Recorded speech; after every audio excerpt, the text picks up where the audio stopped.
we're back to make a savoury version of our beloved quinoa. And we're going to put some really yummy, yummy ingredients into this lighter, the white quinoa, as opposed to the red one as we did earlier. So what are we doing with it, Sammy? Okay, Jess, so you love quinoa and you have it how many times a week?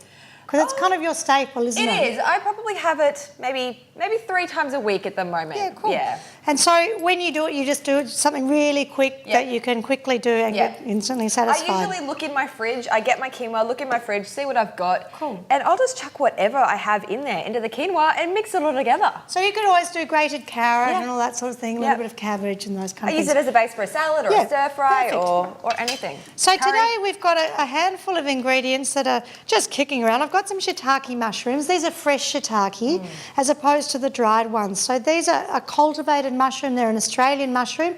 They are traditionally a Japanese mushroom, as you may know, and they're very revered for their antioxidant activity, particularly to support the cancer process. Now, in Chinese medicine, we say that too many mushrooms is not so great because mushrooms are a fungus or a fungi, as we like to go out with, but we don't want to exacerbate the dampness or the mucus forming or the fungal growth in our gut. So I'm always quite reserved about how many mushrooms I prescribe. But I'm quite fond of shiitake. They're a stronger flavour, and in Chinese medicine we call this flavour pungent. So where you might use 2 or 3 button mushrooms or Swiss browns or a red mushroom, a pine mushroom, you just really need 1 or 2 of these because they're super strong. And if you don't have the fresh ones and you've got the dried ones that you soak and reconstitute, then they're even stronger. So you kind of just be mindful of that. So we'll just do a little slice of these mushrooms. Now I prefer to have a really sharp knife for mushrooms because they're kind of bouncy, aren't they? And you don't want them too thick. They're like vegan meat. Really? They are like vegan meat. It's like vegan meat. Okay, meat for vegetarians. Yes, which we should also say with the quinoa. The quinoa is super, super high in protein, which makes it a great alternative for veggies. For veggies, absolutely. Like myself. And the thing about mushrooms is that they contain vitamin B12, and a lot of our vegetarian friends don't get enough B12 in their diet. So the fermented foods, the fermented foods, and we'll talk about the vinegar in front of us in a moment, are really important to help to make something called the intrinsic factor, which facilitates the uptake of hemoglobin. That's right. It's true. I could have made that up. That was a lot of big words. Moving right along, this is celery. So a little bit of celery, or celery if you're really well paid. Nang, nang, nang, nang, nang, nang, nang, nang, nang. And this will give it the crunch factor that we know and love. We like some crunch. And what I've learned in my many, many, many moons of teaching cooking is that people desire texture. They want mouthfeel. You know, when they think they want chocolate and all chocolate with nuts and all that sort of thing, they actually want something to chew on. And that whole phrase of, I want to go home and chew over that, is actually quite relevant to our whole nutritional status, you know. If we have too much processed food, there's nothing to sink your teeth into. So I'm big on putting mouthfeel and chewable things. So the crunch factor is really important. So we've got quinoa, shiitake mushrooms, celery, a little bit of ginger here. Yum. Now, I'd normally do that with the back of a spoon, but I don't have a little taste. I do. I've got one right here. So clean the ginger up with a teaspoon. I never know what kitchen I'm in and where everything is, but it just so happened it was clever. How about that? I've never known that you could do that. Yes, so this is a great little tip. It really is. So you can still keep the rest of the ginger, but you just use. That's right. When I chop the That's right. Exactly. So where you get kind of the knobbly bits, it's another technical term. You just need to kind of manoeuvre around that.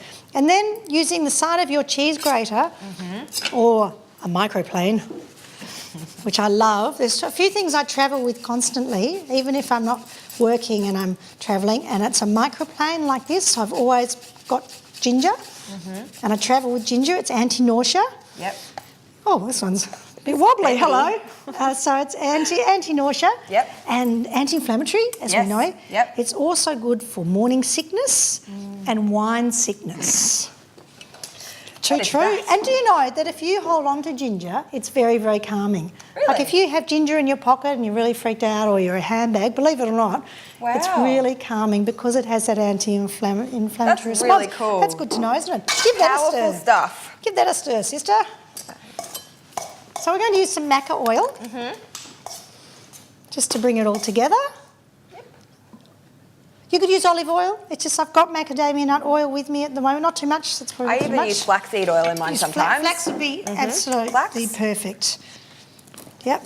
A few little almonds again. You can use anything else. If you wanted to put an animal protein here, some biodynamic or organic chicken, lightly grilled or steamed would be a perfect accompaniment to this salad.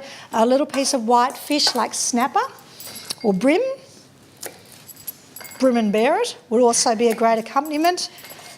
Probably red meat might be a little bit too heavy. I find red meat's a little bit too strong for quinoa, but some people find it's okay. I'll try not to shake my finger out the next time. Got that almond? That's not a good look. Yum. And some lime juice. Just watch I don't spray you with lime there, Jester. So a little bit of lime. And this is where you can season it. Got me in the eye. Did I? Oh. Are you all right? Yep. I did warn her, didn't I? Tearing up. Okay, do you want to talk about this? Oh yes, apple cider vinegar. I love this stuff. This is how I start my day. Apple cider vinegar and lemon juice in warm water to kickstart the digestion and helps to detoxify the liver. And because it's fermented, it's good stuff. What's so it helps to, well, the thing about the liver, I'm just going to put a teaspoon here because I've already got lime. We don't want it too acidic or too sour. So it helps to increase or stimulate the flow of bile, which helps to move and improve your liver function first thing in the morning, or you might like to have it 3 times a day before you eat. Meals. So it also stimulates the production of hydrochloric acid in the gut, and in turn that's going to warm up your digestive fire, your agni as we say in yoga, and get everything ready for the day's digestion. Really important. And again, being a fermented food, very rich in vitamin B12 and all the other attributes that fermented foods have. And during the course of this series we've been looking at fermented foods in a couple of our segments. And it's also alkalising, isn't it? It is so alkalising. It's acidic out of the body, alkalising in the body. Like lemons and limes, which I've always found really interesting. Yeah. You know, how can it be such an acidic, particularly vinegar, and then it alkalises? And elements of wine also have that effect. You know, people say, what about the French paradox? If you drink wine and then you eat all that French food, the wine was in small amounts, you know, in maybe a couple of 100 mils, has that alkaline reaction. Obviously too much then has an acidic reaction.